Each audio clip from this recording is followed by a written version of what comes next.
Navy SEAL Roger Hayden had survived Army Ranger School, Raider School, and countless missions with SEAL Team 1. He'd operated in conditions that broke other men.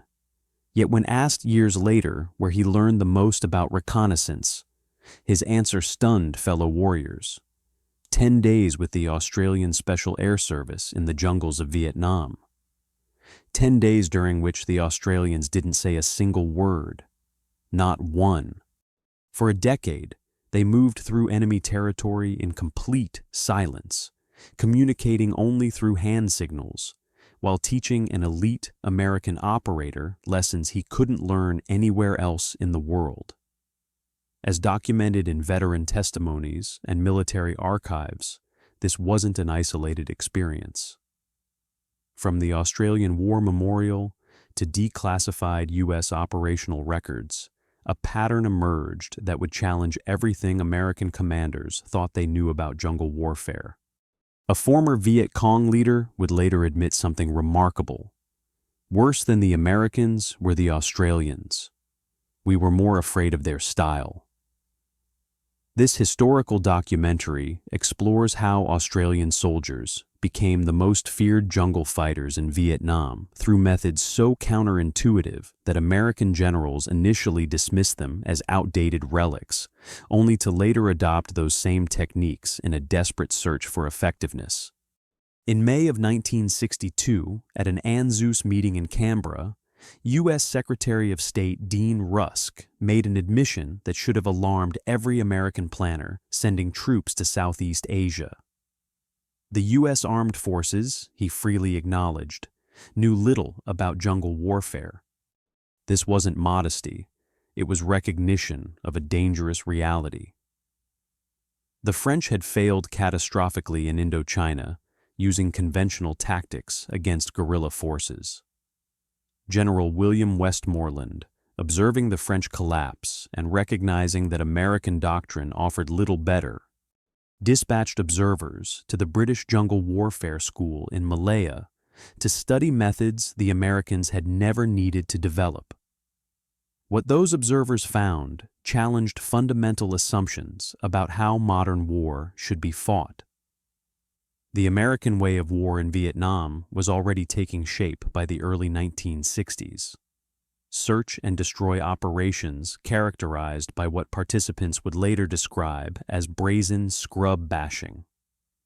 Massive firepower deployed at the first sign of contact, and an emphasis on body counts as the primary metric of progress. U.S. forces moved in company and battalion strength, relied heavily on heliborne assault to achieve tactical mobility, and when soldiers made contact with the enemy, the immediate response was to call in artillery and air support to destroy the threat through overwhelming firepower.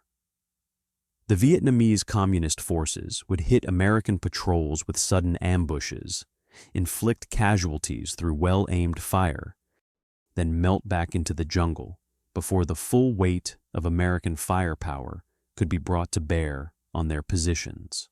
By 1965, as American combat troops poured into Vietnam by the tens of thousands, U.S. casualties were mounting from ambushes that seemed to come from nowhere. American soldiers complained that the enemy could disappear like ghosts, vanishing into terrain that looked impenetrable. The conventional warfare doctrines that had worked in Korea and World War II were failing against an enemy who refused to fight on American terms, who wouldn't mass for battle, who struck when conditions favored them and evaded when they didn't. The frustration among American commanders was palpable. They had the firepower, the mobility, the technology, yet they couldn't bring the enemy to decisive battle. The Vietcong controlled the tempo of operations, choosing when and where to fight, leaving American forces reacting to enemy initiatives rather than imposing their will on the battlefield. American doctrine emphasized finding the enemy, fixing them in place, and destroying them with superior firepower. But how could you fix an enemy who refused to be fixed, who melted away before artillery could arrive, who knew every trail and hiding place in terrain they'd lived in for generations. Meanwhile, a very different force was arriving in Vietnam with a very different philosophy. In July and August of 1962, Colonel Francis Philip Sarong led 30 hand-picked advisors off transport planes in Saigon. They called themselves simply the Team, the Australian Army Training Team Vietnam. These weren't fresh lieutenants or rotating draftees sent to fill positions in an expanding war effort.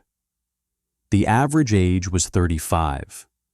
They were mature professionals, career soldiers selected individually for expertise in a type of warfare most Americans had never encountered.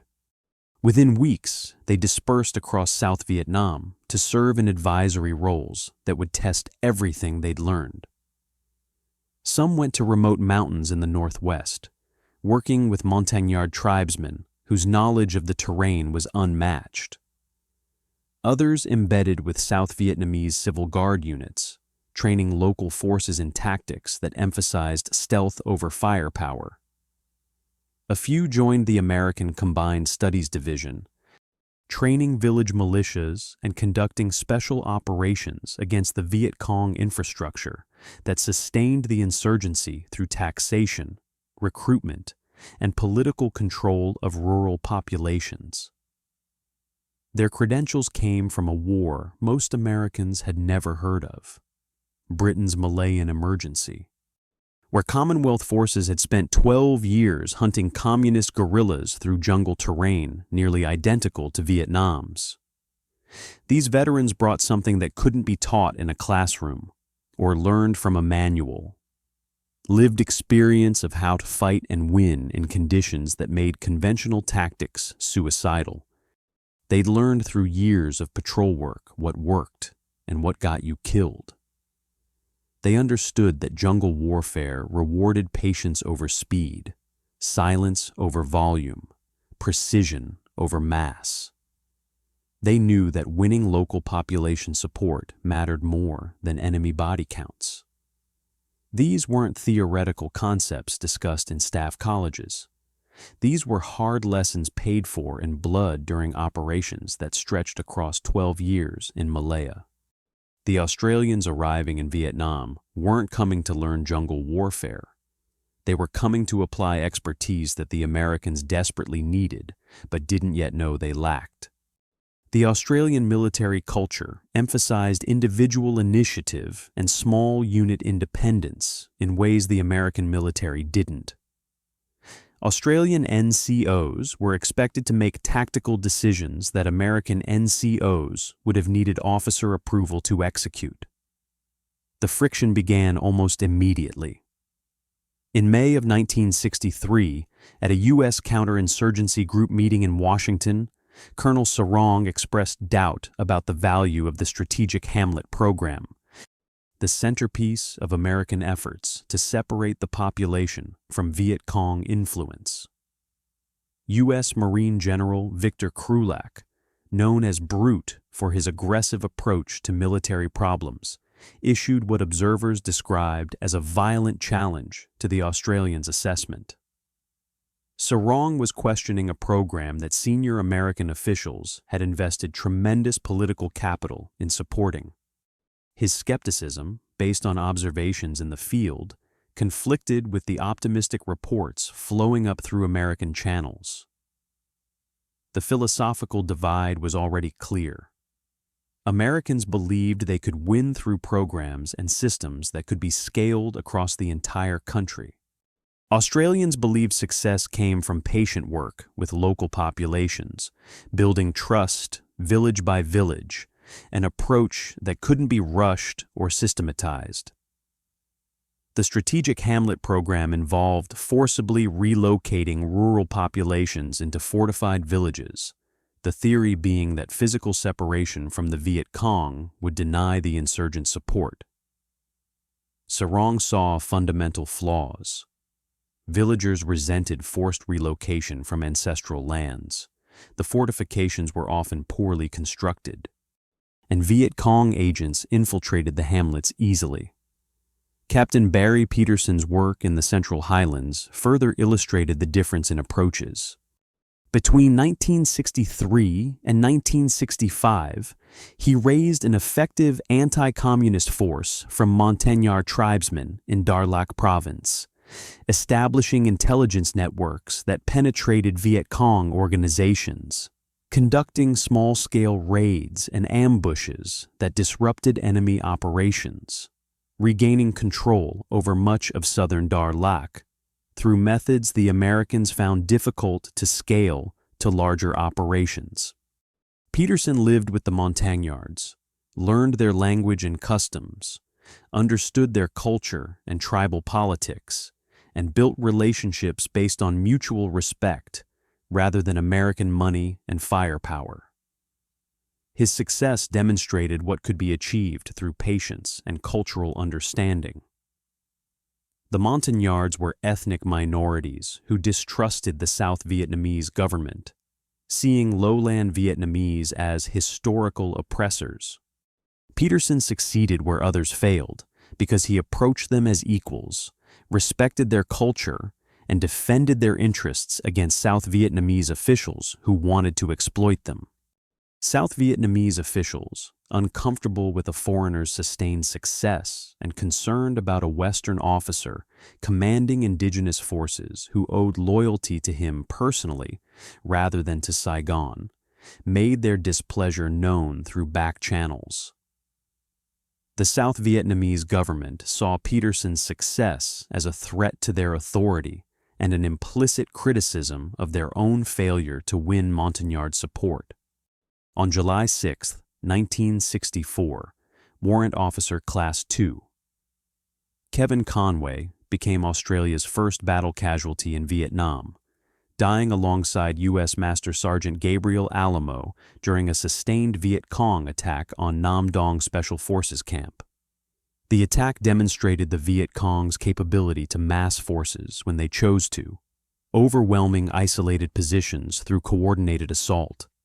Nam Dong was a remote camp in the mountains near the Laotian border, defended by a handful of Americans and Australians along with South Vietnamese and Montagnard irregulars. The Viet Cong attacked before dawn with a battalion-sized force, breaching the outer perimeter and fighting building to building in brutal close combat. Conway died fighting to defend a camp he'd helped train local forces to hold, killed by mortar fire during the most desperate phase of the battle. The team kept working despite the loss, expanding from the original 30 advisors to 100 by the end of the year as Australian commitment to the war deepened. Their reputation grew quietly, spread through word of mouth among American advisors who'd seen them operate in the field. There was something different about how the Australians approached operations, though few American observers could articulate exactly what that difference was. It wasn't a matter of equipment or firepower. The Australians used many of the same weapons American forces carried, the same M16 rifles and M60 machine guns, the same grenades and claymore mines. It was something more fundamental, a different understanding of how to operate in an environment where the enemy had every advantage except firepower. The Australians seemed to accept limitations that Americans fought against, working with the jungle rather than trying to dominate it through technology and firepower. When American units encountered obstacles, dense vegetation, difficult terrain, oppressive heat, they used engineering equipment and helicopters to overcome those obstacles. When Australians encountered the same obstacles, they adapted their operations to work within the constraints, using the difficult terrain as an ally rather than treating it as a problem to be solved through technological means. By March of 1966, the Australian commitment expanded dramatically. The 1st Australian Task Force established its base at Nui Dat in Phuoc Tuy Province, a region southeast of Saigon with a population of 160,000, and a reputation as a Vietcong stronghold. The province was critical to South Vietnam's survival, home to the vital Vung Tau port where American supplies arrived, and Route 15, the main supply line to Saigon, and the critical airbase at Bien Hoa. Operating in the province were the 274th and 275th National Liberation Front regiments, along with the D445 Provincial Battalion, a local force with intimate knowledge of the terrain and assured supplies from the population. These weren't poorly trained guerrillas learning tactics as they fought. They were experienced units that had been fighting for years, first against the French and then against the South Vietnamese army. The 275th Regiment, in particular, had a formidable reputation, having fought in major battles and rarely suffering defeat. They knew Phuoc Tuy intimately. Every trail, stream crossing, hiding place, and village that could provide support. In April of 1966, Australian Special Air Service squadrons arrived to conduct long-range reconnaissance patrols in the dense jungle surrounding the base at Nui Dat. The SAS was Australia's premier special operations force, trained to operate in small teams for extended periods behind enemy lines. The North Vietnamese Army and Vietcong quickly developed their own designation for these new arrivals: the Ghosts of the Jungle. The name wasn't meant as a compliment, but as a warning to communist forces operating in the province. Something different was hunting them now, something that didn't operate like the American forces they'd learned to evade through years of combat experience. The enemy was encountering patrols that appeared without sound or warning, struck with devastating precision, and vanished without leaving trails that could be followed or patterns that could be predicted. Vietcong forces would discover evidence of Australian patrols only after contact, boot prints near their camp that they hadn't detected during their stay, signs that someone had observed them without being detected, ambushes on trails they'd used safely for months. American liaison officers assigned to work with the Australians at Nui Dat found the experience deeply frustrating. The Australians moved slowly, methodically, covering ground at a pace that seemed glacial compared to American operations designed around helicopter mobility and rapid movement. They produced fewer body counts than equivalent American units, which was the primary metric American commanders used to measure success and justify the war effort to political leaders in Washington. When American battalions conducted major operations, they might report dozens or even hundreds of enemy killed. Australian operations might report a handful of confirmed kills, numbers that looked unimpressive in reports. They seemed to avoid the aggressive sweeps that characterized American operations, the large-scale movements designed to flush out enemy forces and bring them to battle. When American officers questioned these tactics, suggesting that more aggressive operations would produce better results and higher body counts that headquarters wanted to see, Australian commanders responded with polite acknowledgement and continued operating exactly as they had been.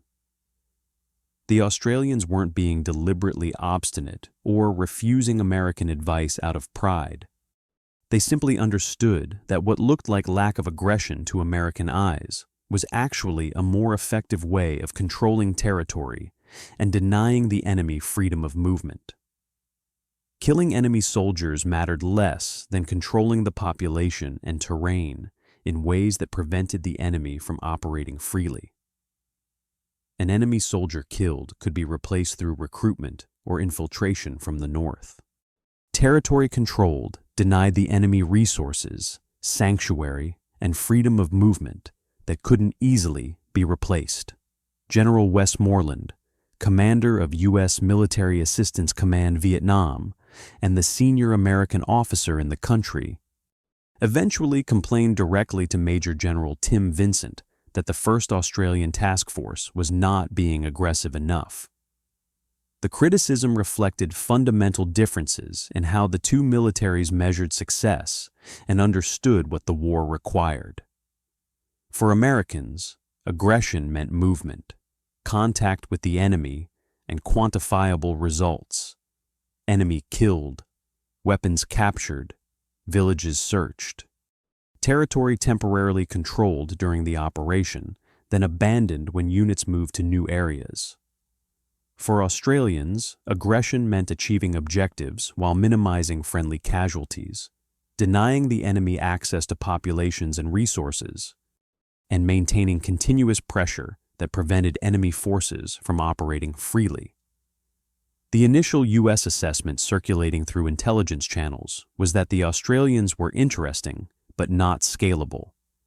Professional soldiers employing relics of a past war, unsuited to the demands of modern mobile operations against a determined enemy.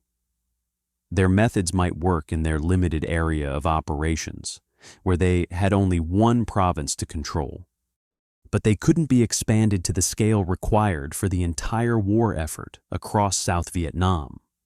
The assessment reflected genuine puzzlement among American planners who couldn't understand how slow, methodical operations could achieve strategic objectives when the war demanded rapid results and measurable progress. Yet something puzzling kept emerging in the reports filed by American officers who actually worked with Australian units rather than observing from a distance.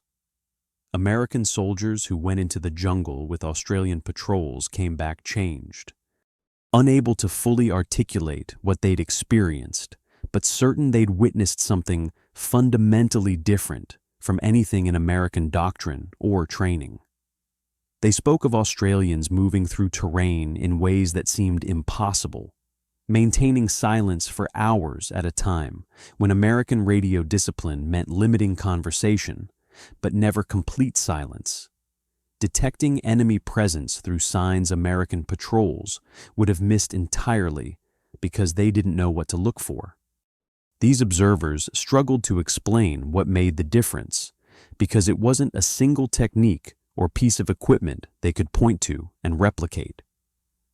It was an entire approach to operations, a different philosophy about how to operate in an environment where the enemy had lived for years and knew every trail, stream, and hiding place. In 1966, journalist Gerald Stone embedded with an Australian battalion to document what American commanders were dismissing as overcautious tactics that would never produce the results needed to win the war. His assignment was to provide Australian newspaper readers with insight into how their soldiers were fighting, to bring the war home through detailed reporting that captured the reality of jungle operations. His reports would provide the first detailed civilian account of Australian methods, and his own initial frustration became part of the story. It is a frustrating experience to trek through the jungle with Australians. Stone wrote after his first week with the unit, capturing his impatience in prose that resonated with readers who wondered why Australian casualties were so low, but Australian body counts were also low compared to American units. The source of that frustration was immediately apparent: the pace at which Australian patrols moved through the jungle. Australian patrols had taken as much as 9 hours to sweep a mile of terrain that looked like every other piece of jungle in Vietnam. Dense vegetation, oppressive humidity, terrain that limited visibility to a few meters. Stone watched them move forward a few steps at a time, perhaps 5 or 10 meters, then stop completely for minutes that stretched into tens of minutes. Everyone in the patrol standing motionless while they listened intently to sounds he couldn't distinguish from the general background noise of the jungle. Then they would proceed again with the same excruciating care, covering another few meters before halting again. The pattern repeated endlessly throughout the day, from dawn until the patrol found a position to spend the night. An American patrol covering the same ground would complete the movement in under an hour, using trails and clearings for speed, accepting the increased risk of ambush as the price of operational tempo that kept the enemy off balance through constant movement. Stone found himself torn between mounting impatience at the glacial pace and growing recognition that something important was happening that he didn't fully understand. The Australians shunned jungle tracks and clearings entirely, even narrow animal trails that would have made movement easier. Instead, they picked their way carefully and quietly through bamboo thickets and tangled foliage that tore at clothing and equipment, leaving skin scratched and uniforms shredded. They moved at a pace that seemed not just inefficient, but almost deliberately wasteful to any observer trained in American mobile warfare doctrine, which emphasized speed and aggressive movement as virtues in themselves. Every few minutes, the entire patrol would freeze in place, standing motionless for periods that stretched Stone's patience to its breaking point. They were listening, not just for obvious sounds like voices or equipment noise, but for the absence of normal jungle sounds, the patterns of bird calls, the buzz of insects, the rustle of small animals that would fall silent when humans passed nearby. The jungle was never truly silent. It produced a constant background of natural sounds. Experienced soldiers could read those sounds like a text, understanding when the patterns changed in ways that indicated human presence nearby. Birds had alarm calls they used when predators or humans approached. Monkeys made specific sounds when disturbed. Even insects would temporarily quiet when something large moved through their area. The Australians were reading this acoustic environment constantly, stopping when something seemed wrong, proceeding when everything felt normal. Yet the numbers emerging from operational reports told a different story than the one suggested by the slow pace and low body counts. Stone noted that the Australian battalion had been described by multiple independent sources as the safest combat force in Vietnam, suffering the lowest casualty rates of any unit operating in similar terrain against similar enemy forces. It was widely felt among observers from various nations that the Australians had shown themselves able to give chase to guerrillas without exposing themselves to the lethal ambushes that had claimed so many American dead. The comparison was stark when examined in detail. American patrols moved fast, covered ground quickly using trails and clearings, and walked into ambushes that killed and wounded soldiers before they could react to the threat. Australian patrols moved slowly, took hours to cover short distances, avoided trails entirely, and avoided those same ambushes through patient observation that detected enemy presence before the enemy detected them. The difference in casualty rates wasn't marginal. It was significant enough that Australian soldiers joked darkly about being in the safest army unit in Vietnam. When Australians searched villages for Vietcong presence or supplies, they did so without destroying the structures or alienating the population, taking time to separate civilians from combatants through careful questioning and observation, rather than treating everyone as suspect. American sweeps through the same villages often razed entire hamlets in pursuit of the enemy, following the logic that any village in Vietcong territory must be providing support and therefore deserved destruction as punishment and deterrent. Entire villages would be burned, populations relocated, everything destroyed that the Vietcong might use. The result was predictable. Australians were beginning to win cooperation from local populations, exhausted by years of war and desperate for security that neither side had consistently provided. Village elders who wouldn't tell American forces anything, who claimed to know nothing about Vietcong movements or locations, would sometimes provide detailed intelligence to Australian patrols about enemy movements, supply routes, and hidden camps because they'd learned cooperation wouldn't automatically result in destruction. Stone's conclusion, reluctant but unavoidable after weeks of observation that tested his patience but opened his eyes, was that what appeared to be overcaution was actually a sophisticated understanding of survival in an environment where speed killed and patience saved lives. Speed got you killed. Patience got you home. The mathematical reality was undeniable. The Australian casualty rate was running around 6% compared to 10% for American forces operating in the same general area against the same enemy forces. A difference of 4 percentage points translated to hundreds of lives saved over the course of operations spanning years. For every 100 Australian soldiers deployed to Vietnam, 4 fewer would become casualties compared to equivalent American deployments. Multiply that across thousands of soldiers over multiple years, and the number of lives saved through methodical operations became substantial. American liaison officers, who initially dismissed Australian methods as outdated and ineffective, were beginning to question their own doctrine, wondering if the American emphasis on speed and firepower was actually getting soldiers killed unnecessarily. Some began requesting permission to accompany Australian patrols to learn techniques they could apply in their own operations, though institutional resistance made implementing those techniques difficult within American units.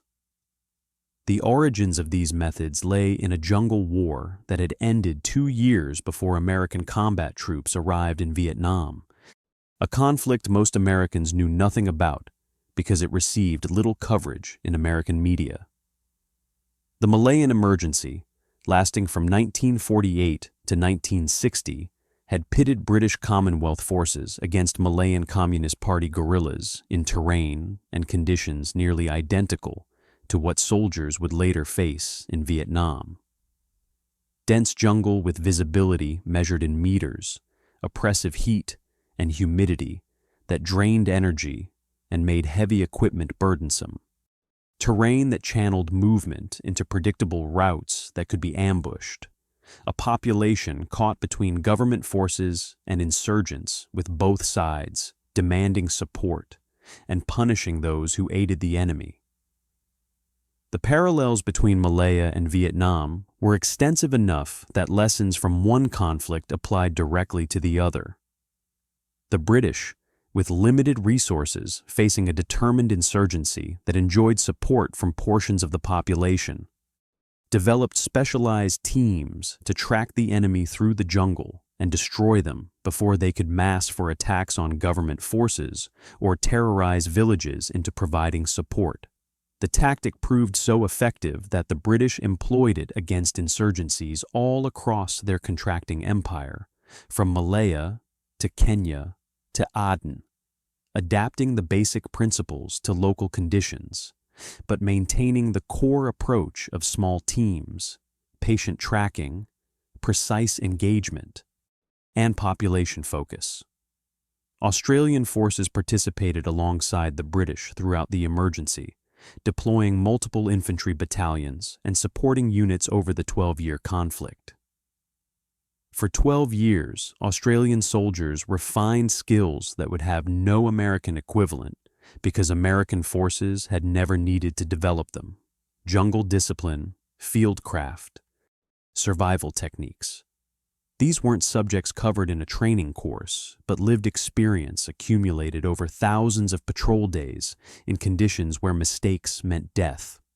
Officers and senior non-commissioned officers who served multiple tours in Malaya, perhaps 2 or 3 tours spanning years, developed an intuitive understanding of jungle warfare that couldn't be conveyed through written doctrine or classroom instruction.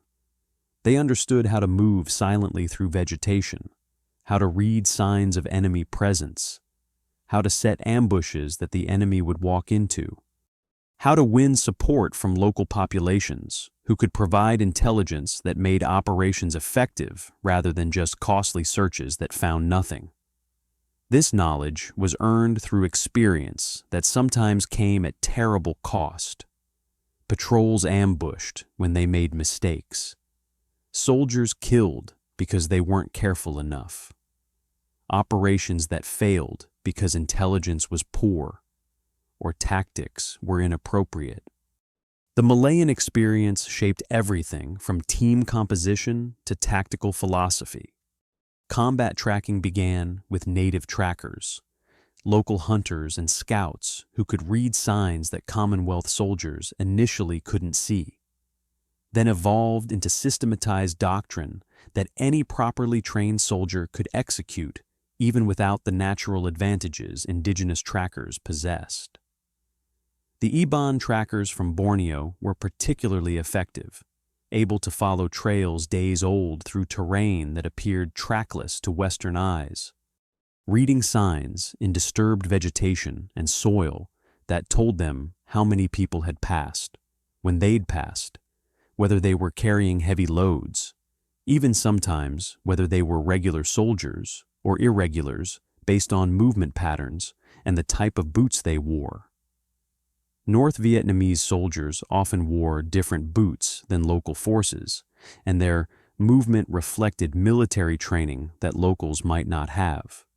Australian soldiers learned from these experts through joint operations and training, then developed training programs that could transfer the skills to soldiers without indigenous backgrounds or natural hunting experience. The training was rigorous and realistic, accepting that soldiers would make mistakes as they learned, but ensuring those mistakes happened in training rather than in combat where mistakes got people killed. Close-quarter fighting techniques developed through innovative training methods where soldiers wore fencing masks and stalked each other through jungle training grounds with air rifles, learning to move silently and shoot accurately in conditions of near-zero visibility where you might not see your target until you were within meters. The training was brutal and realistic, accepting that soldiers would be hit by air rifle pellets as they learned to move without revealing their positions through sound or movement. The pain of being hit taught lessons that classroom instruction couldn't convey, creating visceral memories that shaped behavior in actual combat. Soldiers learned to control their breathing to avoid making sounds, to move slowly enough that vegetation didn't rustle and reveal their position, to choose paths that avoided dry leaves and brittle branches that would snap underfoot with distinctive sounds. Small team operations emerge naturally from the operational constraints that define jungle warfare. 4-man teams became the standard, a size that could move quietly through the jungle without making noise that carried, react quickly when contact was made, without the confusion that affected larger units, and sustain itself for extended periods without resupply because the load could be distributed among 4 men. Larger teams made too much noise. Too many people moving through vegetation meant sounds that enemy soldiers could hear. Too many people trying to move in coordination meant slower progress and more chances for someone to make a mistake. Smaller teams lacked the firepower to break contact if ambushed and couldn't provide continuous security during halts when everyone needed rest. 4 men represented the optimal balance between stealth and combat power that years of experience had proven. Each man had a specific role: point man who read terrain and detected threats, patrol leader who made tactical decisions, rear security who watched for pursuit, and a 4th man who provided additional firepower and could take over any role if casualties required it. Cultural understanding developed from necessity rather than policy directives. Success in counterinsurgency warfare required working with local populations rather than alienating them through heavy-handed tactics that treated everyone as potential enemies. The British and Australians learned through hard experience in Malaya that the population was the prize, not the enemy forces themselves. Killing guerrillas was pointless if the population continued to provide recruits, supplies, and intelligence to replace losses. Every guerrilla killed could be replaced through recruitment if the population supported the insurgency. Winning population support required patience, cultural sensitivity, and a light touch that emphasized protection over control. Australian soldiers learned that a village elder's cooperation was worth more than a dozen enemy killed, because the elder could provide intelligence that prevented ambushes and led to captures that removed enemy leaders rather than just foot soldiers who could easily be replaced. This lesson, learned at considerable cost over 12 years in Malaya, became foundational to how Australians would later operate in Vietnam. American forces arriving in Southeast Asia without this experience would have to learn these lessons themselves, often the hard way, through casualties that could have been avoided if the knowledge gained in Malaya had been transferred effectively. This wasn't theoretical knowledge taught at the Jungle Training Center in Canungra, Queensland, where Colonel Sarong had served as commanding officer before leading the team to Vietnam. This was doctrine forged from 12 years of actual combat against an enemy type the Americans wouldn't face until they arrived in Southeast Asia. An enemy that used the same tactics the Vietcong would later employ with such success against American forces. The Australians had fought this war before.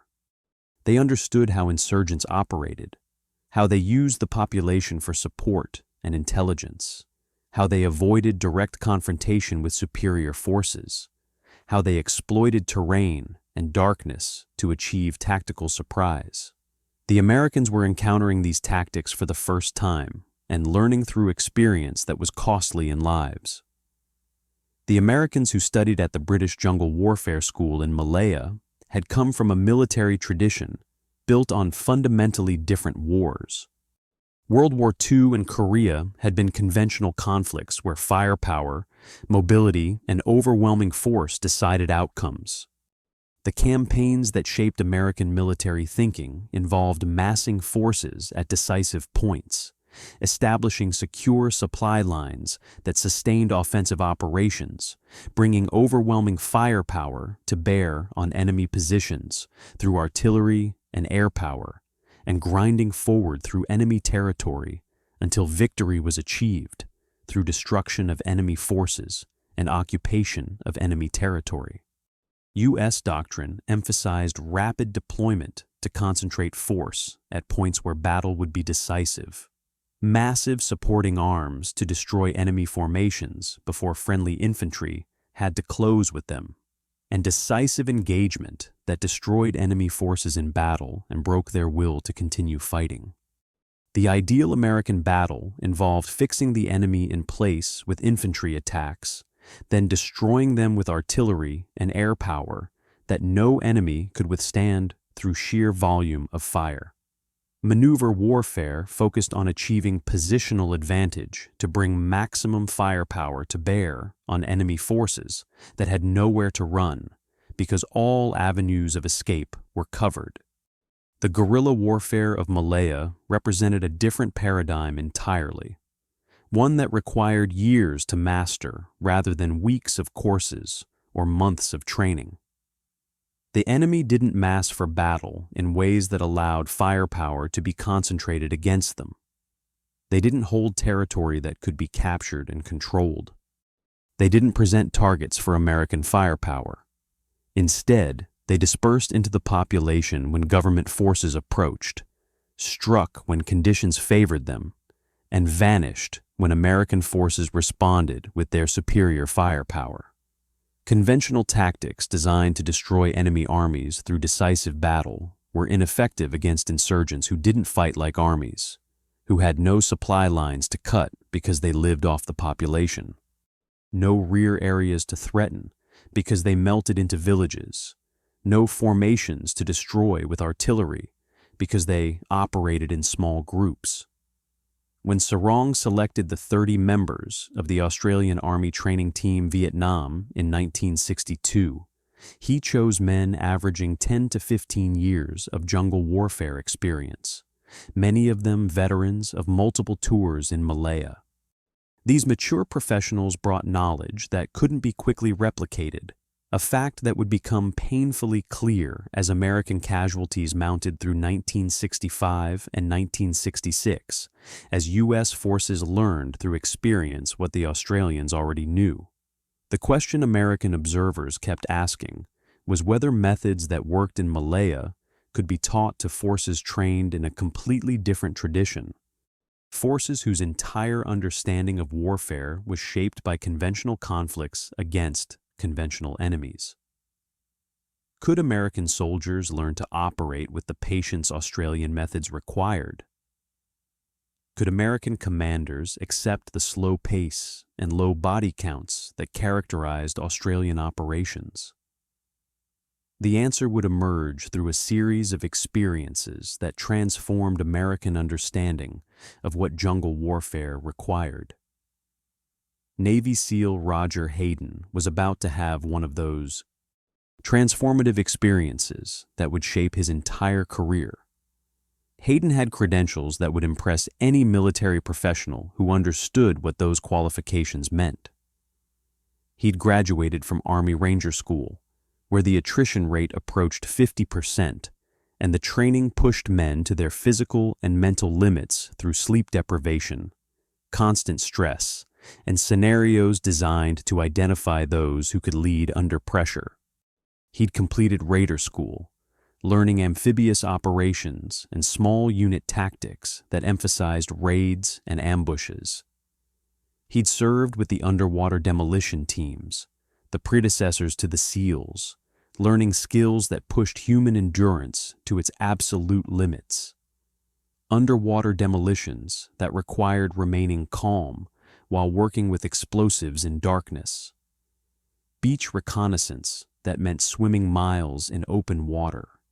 Maritime operations that combined physical endurance with technical precision. With SEAL Team 1 in Vietnam, he'd conducted riverine operations, ambushes from small boats, intelligence gathering along waterways that the Vietcong used for transportation, enemy observation from positions in river deltas where American boats controlled major waterways. He'd operated in conditions that would have broken men without his training and experience, conducting missions in weather that grounded aircraft and in terrain where mistakes meant capture or death. But riverine operations weren't jungle operations, and Hayden knew it with the honest self-assessment that characterized professional operators who understood their limitations. In UDT, you just didn't have the fieldcraft to be out in the jungle looking for people. He would later acknowledge with the blunt honesty of a professional, assessing his own limitations without false modesty that would serve no purpose. SEALs were water-based operators who excelled at raids and ambushes from boats, diving operations to clear obstacles or conduct reconnaissance, coastal reconnaissance to identify landing sites. The dense jungle environment, where visibility measured in meters rather than hundreds of meters, where sounds echoed strangely through vegetation, where the normal SEAL advantages of surprise and speed meant something completely different. That wasn't their primary environment or where their training had focused. They could operate there because they were adaptable professionals, but they knew they lacked the specific expertise that environment required for extended operations. When his team found itself operating from a Vietnamese base camp near the U Minh forest, isolated from normal support structures, Hayden described the location as BF Egypt, military slang for the middle of nowhere.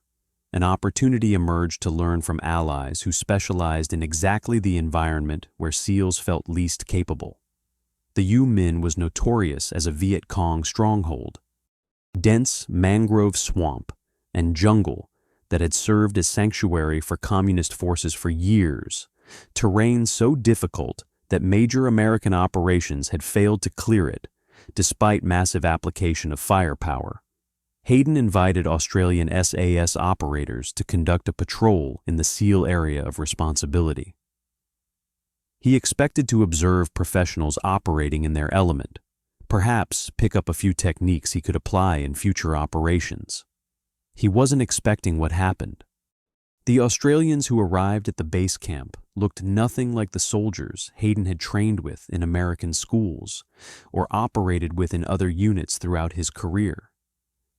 They were unshaven, their faces smeared with camouflage paint, mixed with sweat and dirt that had built up over days in the field, creating a mask that broke up the recognizable pattern of human features. They wore no rank insignia, no identifying marks of any kind that would tell an observer or an enemy who was in charge or what unit they belonged to.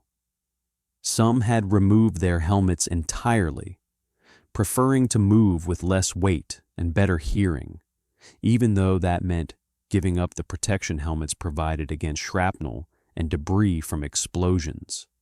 One carried an L1A1 rifle with the barrel sawed down to nearly half its standard length, a field modification that would horrify any armorer concerned about maintaining weapons in factory specification, but made the weapon easier to maneuver in dense vegetation where a full-length rifle could catch on vines and branches, creating noise and impeding movement when speed might mean survival. Green tape wrapped around boots and weapons eliminated the small metallic sounds, metal on metal, buckle against stock, the distinctive clicks and rattles of military equipment that could betray a position to an alert enemy listening for signs of movement. The Australians had learned through years of operations that in jungle warfare, sound discipline mattered more than individual comfort, or maintaining equipment in pristine condition that looked good in garrison, but served no tactical purpose. As the patrol prepared to move out, one Australian walked the first 100 meters from the base completely barefoot, only putting his boots back on once they'd entered the jungle proper and left all traces of the base behind them. The reason became clear later. Boots on hard ground made distinctive sounds that carried surprising distances in still air.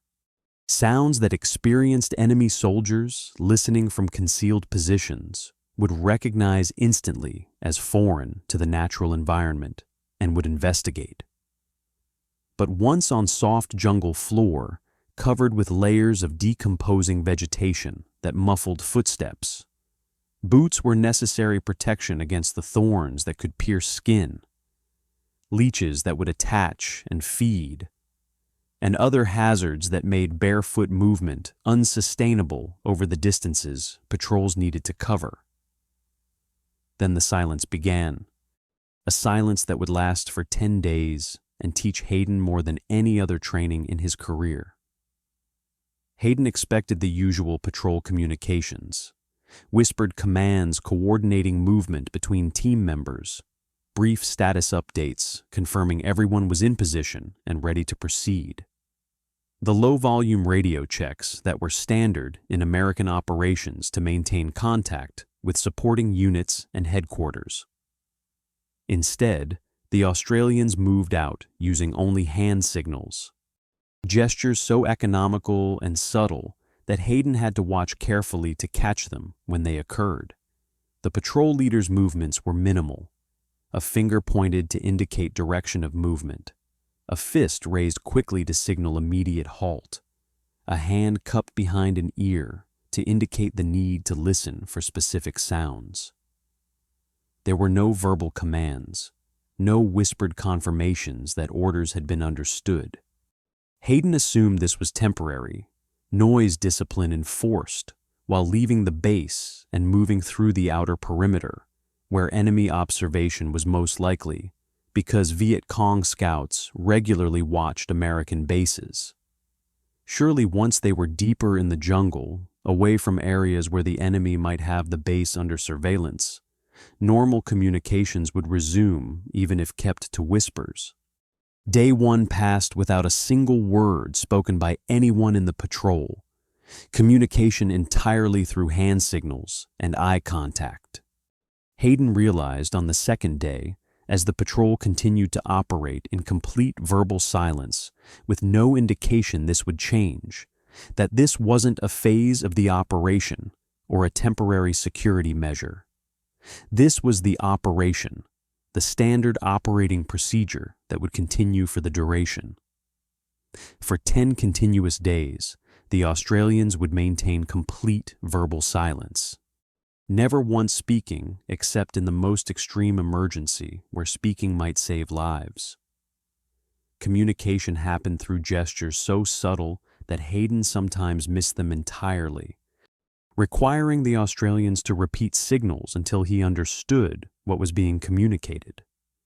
A slight head tilt could convey information about direction or the presence of a potential threat. Eye contact, combined with a raised eyebrow, asked a question that experienced operators could understand without words, because they'd worked together for months or years. The Australians had developed a complete language of movement and gesture that conveyed tactical information without sound, a system refined through years of operations where speaking could mean death, because enemy forces were always closer than you realized until contact was made. The movement pattern was unlike anything Hayden had experienced in his extensive training and operational experience with American forces. The Australians didn't walk through the jungle in the way American patrols moved. They flowed through it like water finding paths of least resistance. Their motion was predatory, purposeful, and controlled, but not mechanical like soldiers moving in formation or following prescribed tactics. There was an organic quality to how they moved, as if they were part of the environment rather than foreign objects passing through it. Hours would pass as they covered distances that American patrols would traverse in minutes, distances so short that Hayden initially wondered if they were lost or confused about their objective.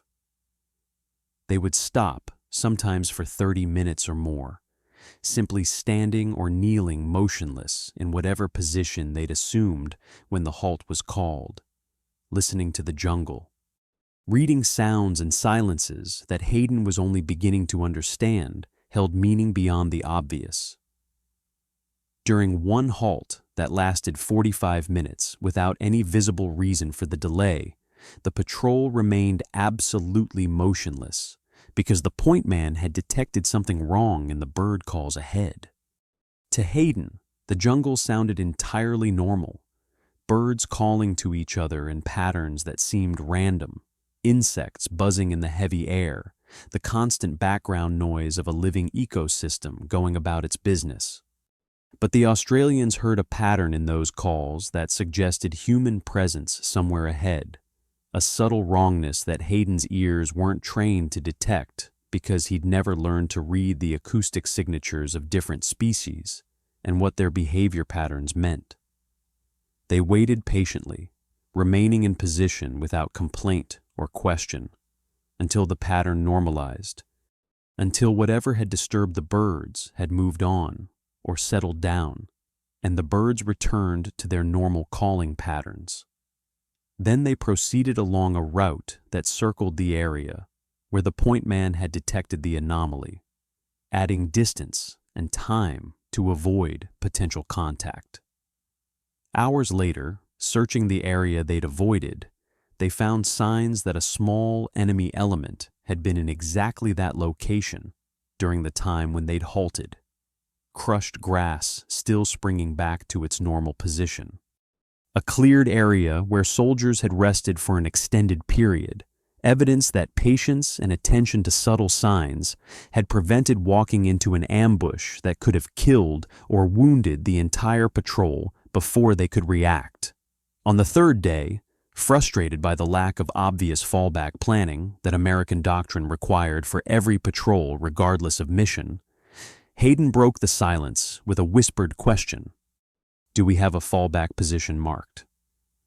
The Australian patrol leader's response came in the same whisper, matching Hayden's volume, but the words carried implications that fundamentally shifted Hayden's understanding of how these men approached operations. "Fallbacks for when you're seen, sir."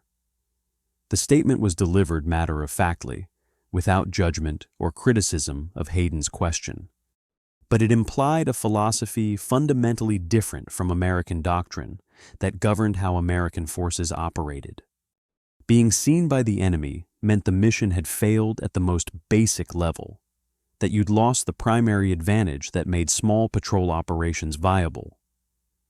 In American operations, fallback positions were standard procedure, documented in every patrol order. Covered positions where the patrol could rally if ambushed. Locations where friendly fire support could be concentrated to break contact and allow extraction. Routes back to friendly lines that had been cleared and marked. The assumption built into American doctrine was that contact with the enemy was likely, perhaps even inevitable, given how American patrols operated, and plans needed to account for that possibility. American doctrine accepted that patrols would sometimes need extraction under fire and dedicated helicopter assets and artillery support to that contingency, building the support into every operation. The Australians operated on a completely different assumption that shaped everything about how they moved and fought. If the enemy knew you were there, you'd lost the most critical advantage you possessed in a tactical situation where the enemy had superior numbers and knowledge of terrain. Everything.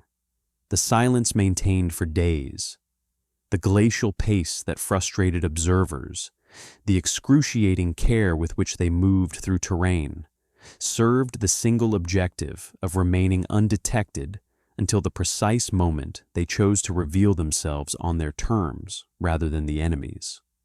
Requiring rescue meant you'd already failed at the most basic level of the mission, that you'd been detected when you should have remained invisible.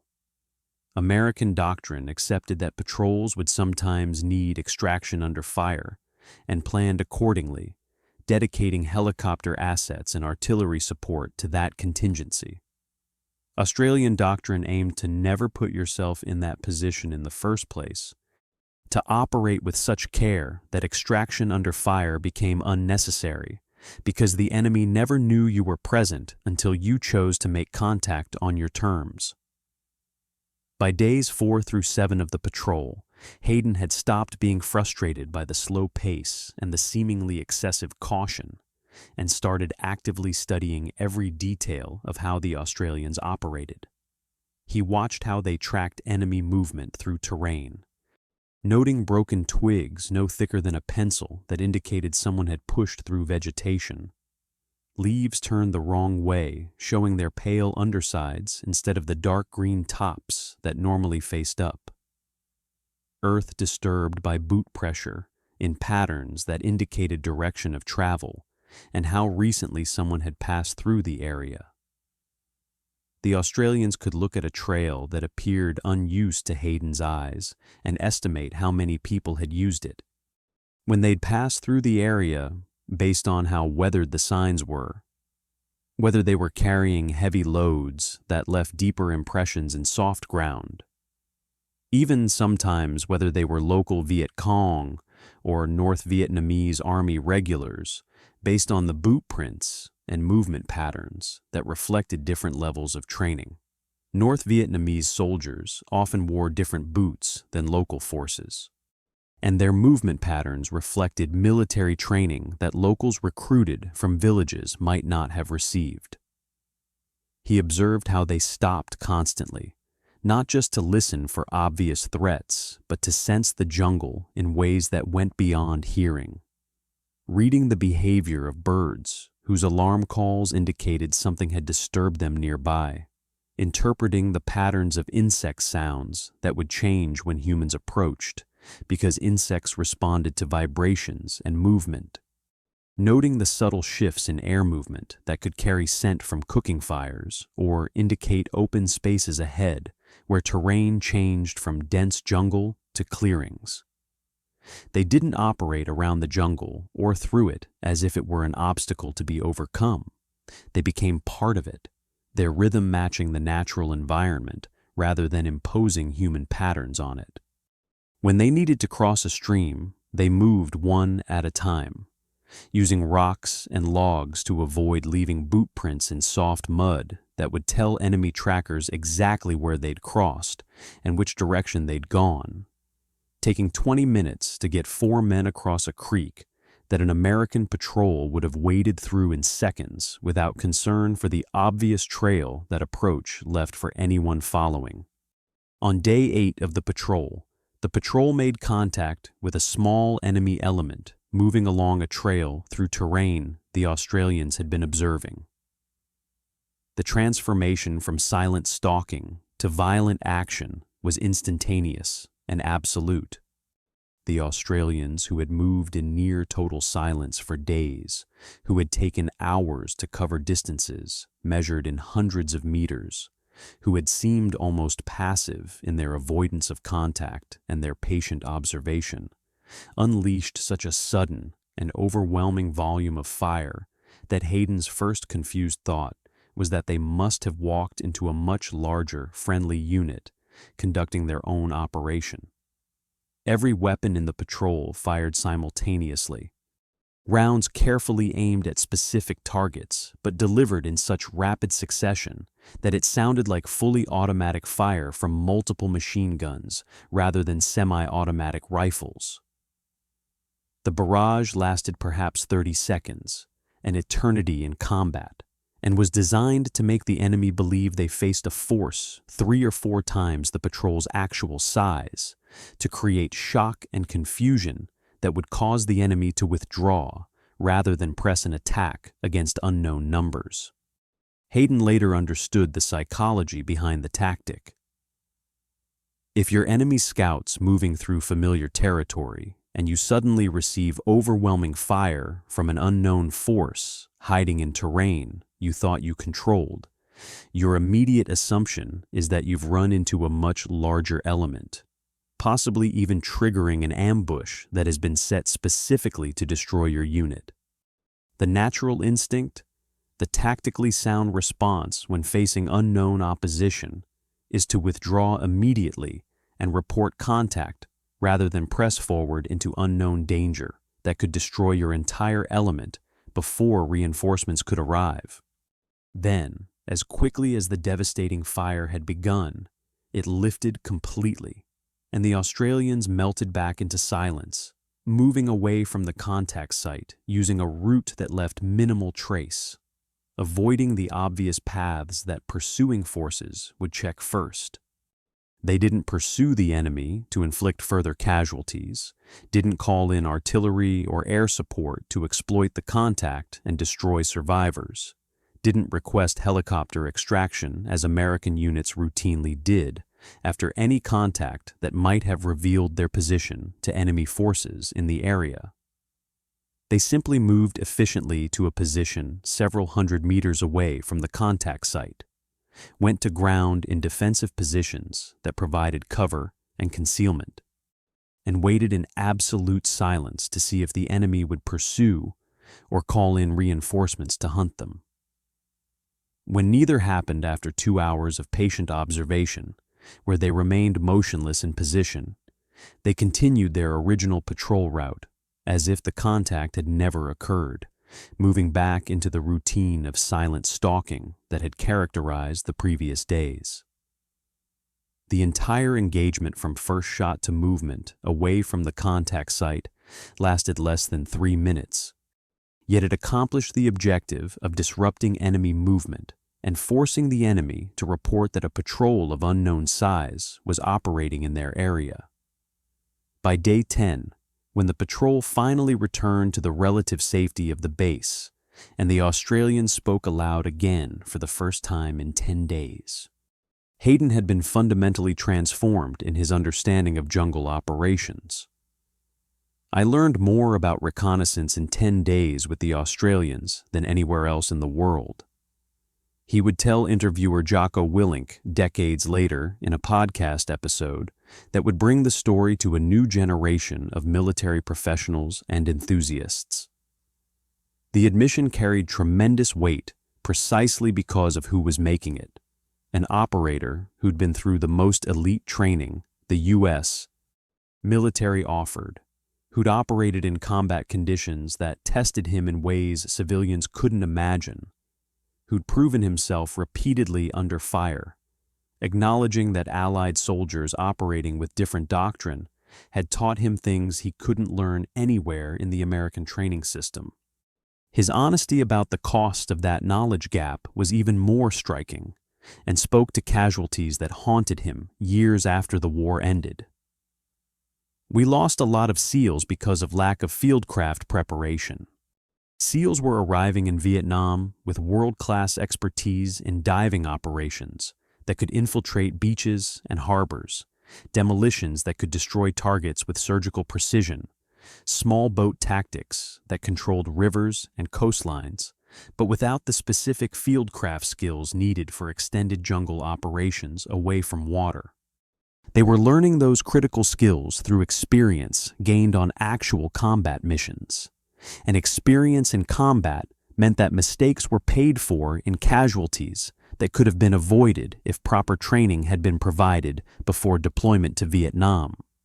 Hayden's 10 days with the Australians had given him a graduate-level education in jungle fieldcraft and reconnaissance that other SEALs were acquiring piece by piece through trial and error, paying for each lesson with the lives of teammates who died from ambushes they didn't detect or mistakes they didn't know they were making.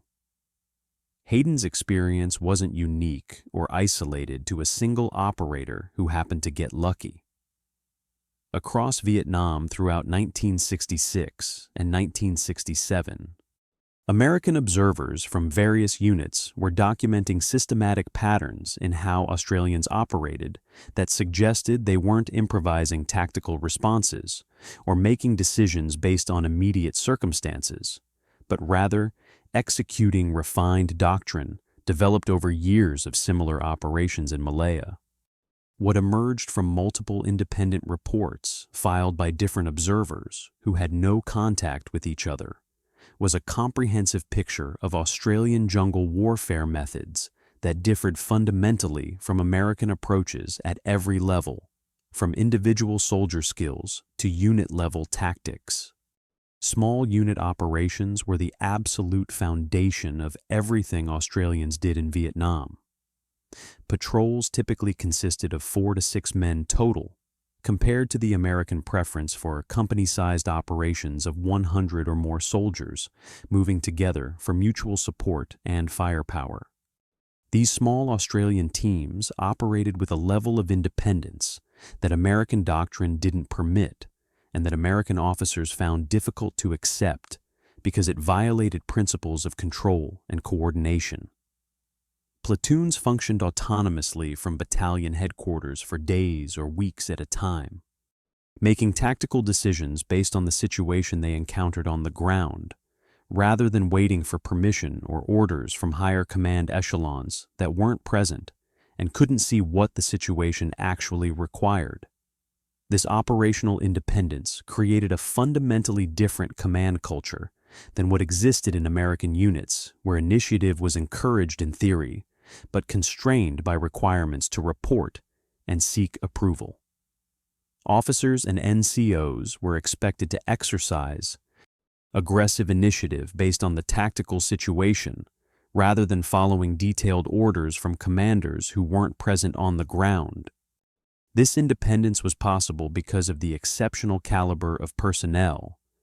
The average Australian soldier in Vietnam was older than his American counterpart by 5 to 10 years, more experienced with years of service rather than months, and more extensively trained in specialized skills rather than rushed through basic training to fill expanding units. National Service conscripts, Australia's equivalent of draftees, were integrated into regular units alongside career soldiers rather than forming separate conscript units the way American draftee divisions did, ensuring that experienced soldiers mentored less experienced ones, and that unit capability remained consistently high even as individual soldiers completed their tours and rotated home. Training emphasized individual marksmanship over volume fire, a fundamental difference that affected everything from ammunition consumption to tactical decision-making in contact situations. An Australian soldier was expected to place accurate shots at specific targets with minimal ammunition expenditure, following the standard of one shot, one kill.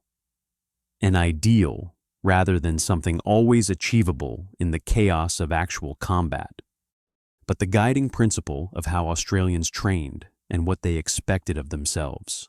American doctrine emphasized suppressive fire, putting enough rounds downrange to keep enemy heads down and prevent them from returning accurate fire, regardless of how many rounds actually hit targets. Using volume of fire to compensate for individual marksmanship limitations. The American approach made perfect sense given the enormous firepower advantage and virtually unlimited ammunition availability U.S. forces enjoyed because of American industrial capacity and logistic systems. But it also meant American soldiers didn't develop the same precise marksmanship skills as Australians, who were trained to make every shot count, because ammunition had to be carried on their backs through difficult terrain, and resupply might not be possible for days or weeks. Contact drills were practiced until responses became completely automatic, giving Australian teams a decisive advantage over Vietcong units that often relied on command direction for coordinated action during ambushes. When an Australian patrol was ambushed, every man knew his precise role without needing orders or direction, who returned fire immediately to suppress the ambush, who moved to flank the enemy position to attack from an unexpected direction, who covered the withdrawal if breaking contact was necessary to avoid being overwhelmed. The drills were relatively simple in concept, but practiced so extensively through repetition that they became reflexive muscle memory, allowing instant coordinated response in situations where seconds meant the difference between survival and catastrophe. When Australians set ambushes along trails or paths enemy forces used, they stayed with them for hours or days, waiting patiently for targets with a patience that American commanders found incomprehensible and difficult to justify to higher headquarters, demanding visible activity and measurable results. American ambushes were typically set for specific time periods, overnight for example, then abandoned if no enemy appeared, because units needed to maintain operational tempo through constant movement and couldn't afford to have forces sitting idle, doing nothing productive.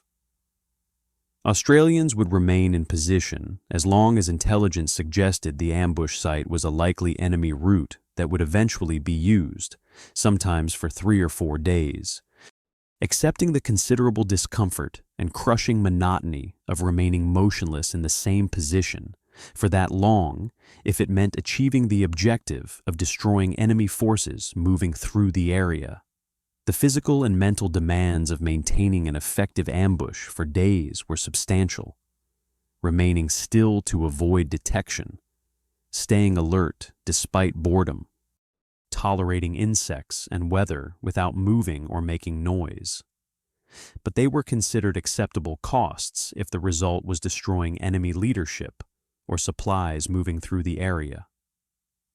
A former Vietcong leader would later describe in interviews conducted years after the war ended, when he could speak freely, what that Australian patience meant from the receiving end, what it felt like to be hunted by forces that operated so differently from the Americans his units had learned to predict. The American style was to hit us, then call for planes and artillery. Our response was to break contact and disappear if we could before the firepower arrived. The Australians were more patient than the Americans, better guerrilla fighters than we expected from Western forces, better at ambushes than any forces we'd faced. They liked to stay with us and fight directly instead of calling in the planes. We were more afraid of their style. The comment revealed the enemy's tactical calculus with remarkable clarity. Against Americans, the Vietcong objective was simple: inflict quick casualties through well-aimed ambush fire, then withdraw immediately before American firepower could be brought to bear on Vietcong positions that would be destroyed by artillery and airstrikes. The Americans would call in massive artillery barrages and airstrikes that destroyed everything in the target area through overwhelming firepower. But by the time those supporting arms arrived and began firing, Vietcong forces were long gone, having broken contact and dispersed into jungle or villages within minutes of the initial ambush. Against Australians, that proven tactic was significantly more dangerous because Australians would pursue directly through the jungle rather than immediately calling for supporting fires. And in close pursuit through difficult terrain, where navigation was challenging and visibility was measured in meters, Australian superior fieldcraft gave them decisive advantages that negated Vietcong numerical superiority and knowledge of terrain. The Australians could track where Americans couldn't, reading signs of passage that American patrols would miss entirely. They could move silently where Americans made noise that announced their presence. They could detect prepared ambushes where Americans walked into them because they weren't reading the subtle signs of disturbed earth and vegetation that indicated positions had been prepared. 10 days without a word, Roger Hayden carried those hard-won lessons with him through the rest of his military career and into civilian life decades later, understanding that the silence had taught him more than volumes of doctrine ever could convey through written words.